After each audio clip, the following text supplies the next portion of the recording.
मुझे याद नहीं कि मेरा जन्म कब हुआ,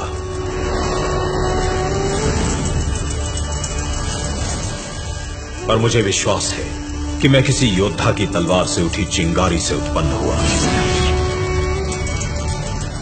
मैं अग्नि हूं, वही जिसे देश प्रेमियों ने प्राणों की आहुति देकर पवित्र किया और जिसे ओडिशा की महान संतानों ने अपने हृदय में जीवित रखा।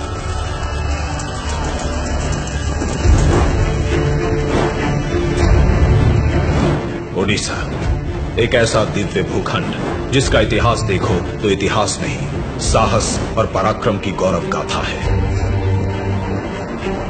ओडिशा को जीतने मौर्य आए, मुगल आए, मराठा आए, पर हार जीत के परे ओडिशा सदा ही अदम्य रहा।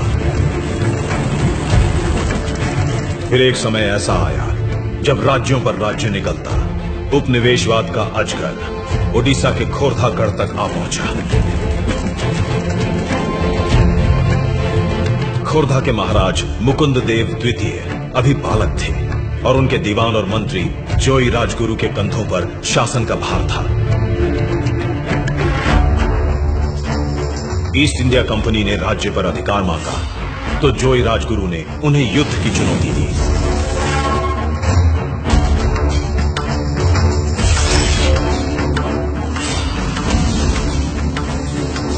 सन 1804 7,000 अंग्रेज सैनिकों के सामने मुट्ठी भर पाइको योद्धा निर्भयता का कवच पहने खड़े थे।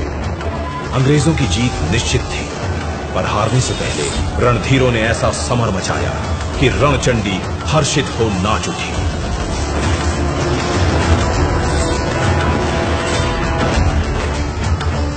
मातृभूमि ने आंचल फैलाकर एक एक सपूत का बलिदान स्वीकार किया। अंग्रेजों ने जोई राजगुरु पर मुकदमा चलाकर निर्ममता से उनका वध कर दिया।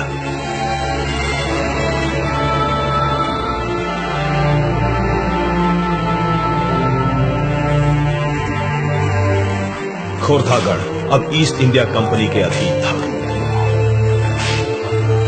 पूरे राज्य को निराशा और संशय की काली छाया ने ढक लिया।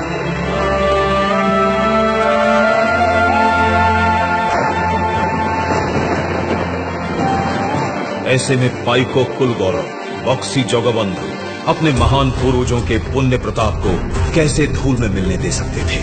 1817 में सबल भुजाएं फड़क उठी, इंद्र के वज्र में कंपन हुआ, काला आकाश कड़कती बिजलियों से धवल हो उठा।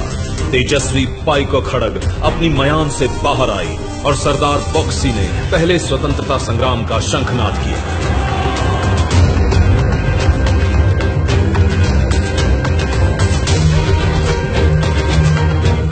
पिंडी की बाहुबलेंद्र और कुर्तिबासा पाटसाहनी जैसे अनेक रणबांकुरों को साथ ले सरदार बक्सी ने छापामार युद्ध की योजना बनाई। घूमसर के कौंध आदिवासी भी साथ आ मिले।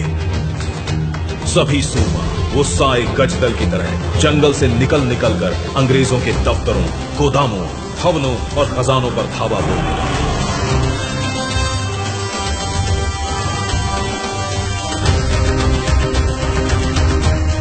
पाइको विद्रोह की क्रोधाग्नि में शत्रु ध्वज भस्म होने लगा।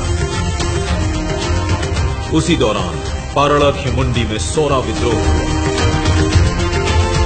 मणापुर, नयागढ़, दसपल्ला में क्रांति के प्रखर सुर सुनाई पड़े। केंदुझर के भुइयां सरदारों ने तलवारें तानी। पूरे 10 वर्षों तक सरदार बक्सी प्रतिकूल परिस्थितियों से हारे बिना लड़ते रहे। फिर एक दिन उन्हें धोखे से बंदी बना लिया गया, पर क्रांति की आग अब दावानल बन चुकी थी, जिसे वीर सुरेंद्र साय जैसे राष्ट्रभक्तों ने जलाए रखा। वीर सुरेंद्र साय के साथ घेस गांव के जमींदार माधो सिंह, फत्ते सिंह और उनके पूरे परिवार ने जन्मभूमि का ऋण अपने प्राण देकर उतारा। कालाहांडी के रिंदो माझी और कोरापुट के लक्ष्मण नायक ने जीते जी अंग्रेजों की तलवार को जंग नहीं लगने दिया। देशभक्त बलिदान के ऊंचे से ऊंचे कीर्तिमान स्थापित कर रहे थे। तो अंग्रेज सरकार क्रूरता और नीचता की गहरी खाई में उतरती जा रही थी।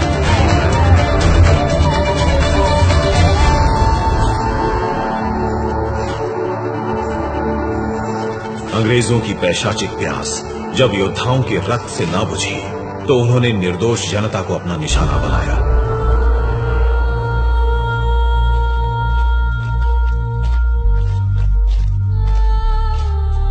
कभी एमको सिमको मैदान में निहत्थे आदिवासियों पर गोलियों की बौछार की, तो कभी इरम में शांतिपूर्ण प्रदर्शन करते लोगों का संहार किया। इन रक्त तीर्थों पर बेकसूर लोगों की चीखें जैसे आज भी हवा में ठहरी हुई हैं। लेकिन ऐसी अनगिनत चीत्कारों और पुकारों के बीच जब बालक बाजी राउतर की मासूम आवाज सुनाई देती है तो आत्मा में शूल सा उतर जाता है। अंग्रेज पुलिसकर्मियों ने कुछ प्रदर्शनकारियों की हत्या कर दी थी।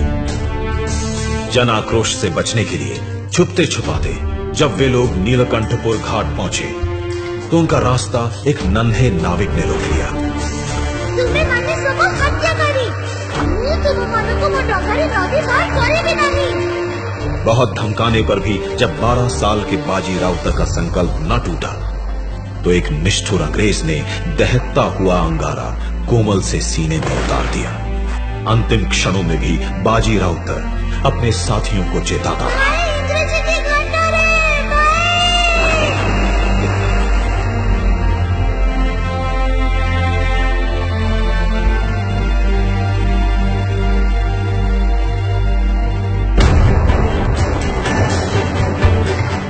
काल का कराल सर्प उत्कल जननी की संतानों को यूं ही निकलता रहा। समय बीता, सदी बदली, पर उड़िया समाज धीरज खोए बिना देश पर अपना सर्वस्व न्यौछावर करता ही गया। बाघा ज्योतिन जैसे विलक्षण वीरों ने स्वतंत्रता संग्राम में नए प्राण फूंके। नेताजी सुभाष चंद्र बोस जैसे महामानवों ने उड़ीसा की कोख को धन्य किया। पंचशखा पंडित गोपबंधु दास, पंडित नीलकंठ दास, पंडित गोधाबारिस मिश्रा, आचार्य हरिहर दास और पंडित कृपा सिंधु मिश्रा नव क्रांति के अग्रदूत बने। तुम मुझे खून दो, मैं तुम्हें आजादी दूंगा। जब नेताजी ने महा आह्वान किया तो लक्ष्मी इंदिरा पांडा, वीरपात्रा, ब्रजमोहन पटनायक और सोमनाथ पाणिग्राही जैसे अनगिनत जोशीले जवान आजाद हिंद फौज के जाबाज सिपाही बने। वहीं दूसरी ओर मधुसूदन दास, पारड़ा महाराजा, हरे कृष्ण महताब, रमा देवी, मालती देवी, अन्नपूर्णा देवी, पार्वती गिरी, चंद्रशेखर बेहरा और गुरुवारी मेहर जैसे अनेक नेताओं ने गांधी जी के असहयोग आंदोलन और नमक सत्याग्रह को बल दिया।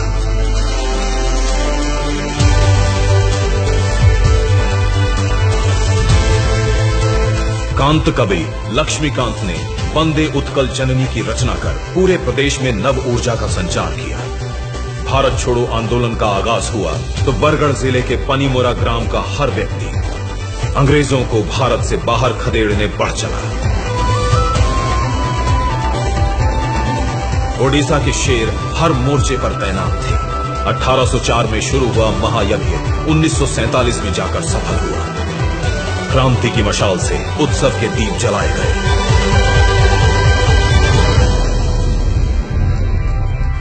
और मैं तो कल भी प्रकाशमान था और आज भी प्रज्वलित हूं। अगर देखो तो अमर जवान ज्योति की किसी अग्नि शिखा में मेरी लपट भी दिख जाएगी। मुझे कभी बुझने न देना। मैं सम्मान हूं तुम्हारे पूर्वजों का। मैं ताप हूं देश प्रेम का। मैं तेज हूं अदम्य ओडिशा का।